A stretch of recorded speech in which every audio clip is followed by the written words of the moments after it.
Oke, di video ini rekomendasi dokumenter terbaik di WWE Network. Yang pertama ada The Monday Night War. Ini seriously dokumenter terbaik menurut gua.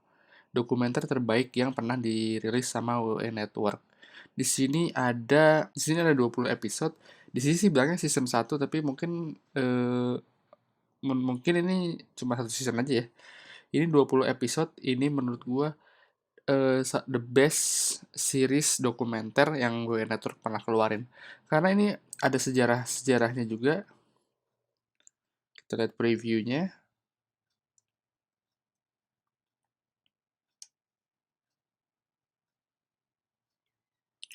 Nah, di episode 1 ini ngerilis cerita kenapa adanya Raw, kenapa adanya Nitro, segala macam kayak gitu. Yang kedua ada WWE 24. Di sini juga oke. Dia udah dari tahun 2015, jadi cukup banyak jadi ininya. Jadi dari WWE 24 ini ngeceritain 24 jam sebelum soal satu kegiatan, biasanya kayak ini, sebelum 24 jam sebelum WrestleMania 30. Nggak cuma 24 jam sih, tapi behind the scene sebelum kegiatan besar kayak Booker T. Ini juga pernah nyeritain Kurt Angle sebelum Hall of Fame, kayak Hardy Boys sebelum sebelum return di WrestleMania, kayak Ronda Rousey sebelum main event di WrestleMania.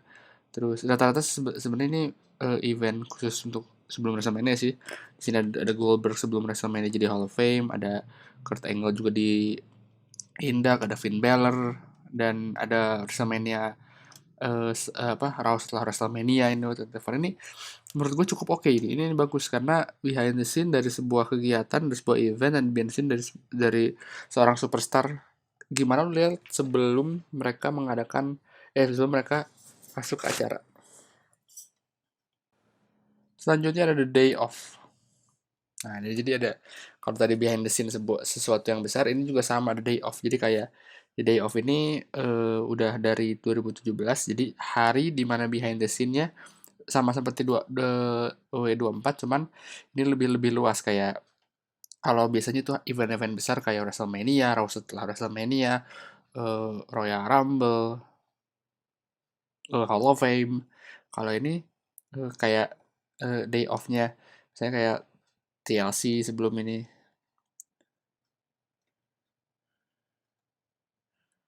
Hal-hal yang eh, dan juga ini eh, tergolong sebentar, cuma 5 menit. Jadi nyeritain seseorang kayak misalnya ini Kurt Angle mau ikutan join the Shield di TLC 2017. Ini cuma 5 menit, jadi bisa ditonton tonton cepat. Nah, kalau yang selanjutnya ada WWE Chronicle. Chronicle ini mirip sama apa tadi? W24, cuma kalau 24 itu dibiasain buat legend, returning legend, suatu event. Kalau Chronicle ini diperuntukkan untuk para superstar WWE, dan superstar WWE-nya ini yang lagi ada gitu, yang lagi in. Kalau Chronicle biasanya superstar yang udah namanya udah tinggi, udah top star, udah Hall of Fame, udah legend. Biasanya kalau ini diperuntukkan untuk yang masih ada gitu. Kayak yang terbaru kayak Drew McIntyre, ada Shayna Baszler, ada Rey Mysterio, ada Charlotte, ada Becky Lynch, Paige. Jadi orang-orang yang masih ada dibikin dokumenter perjalanan perjalanan mereka singkat gitu. Selanjutnya ada Ruthless Aggression. Ini kalau orang yang nonton WWE di tahun 2002 sampai 2010 mungkin tahu ini adalah salah satu era terbaiknya WWE, karena WWE itu punya Attitude Era dan Ruthless Aggression yang masih diomongin sampai sekarang. Ruthless Aggression ini belum selesai. Ruthless Aggression ini belum selesai seriesnya baru sampai episode 5 karena bakal dirilis akhir tahun 2020 sisanya, dan dirilis secara secara berskala. Jadi 5 episode, nggak 5 mungkin lebih, nanti akan dirilis akhir tahun.